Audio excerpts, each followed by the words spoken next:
See, I understand different countries have different issues. I mean, look at Ukraine. People are struggling everywhere. It's not a good idea to assume good or bad things about any certain place. Do your research before you share your opinions. In South Africa, we've had our fair share of struggles, but I'm not gonna be talking about that history. I'm just here to share our daily lives and what annoys us the most. Firstly, I have to talk about transport. Unless you got a car or Uber money, traveling isn't fun at all. Some of us have to rely on taxis. See, our taxis are not like that typical yellow car you see in movies. South African taxis look like this. If the person that owns the Toyota company is a billionaire, just know it's because of South Africa. Let me tell you about the experiences though. In our taxis, you either get to sit at the back with other passengers, where no matter what size you are, you're bound to get squished. Or you could sit at the luxurious single seat at the front next to the driver. But you gotta count that money, so choose wisely.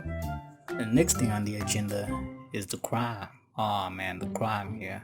I don't even know where to begin. We have crime ranging from snatch your phone to robbing banks.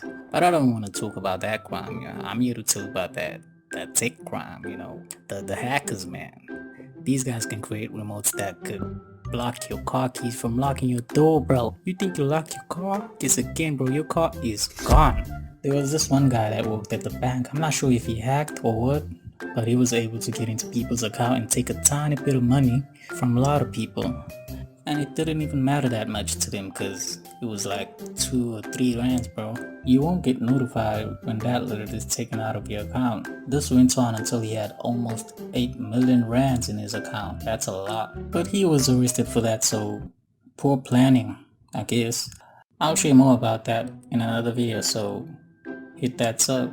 Here's another obvious mention that annoys practically everyone living in South Africa: load shedding. I've lived here my whole life and I still don't understand why load shedding exists in this country.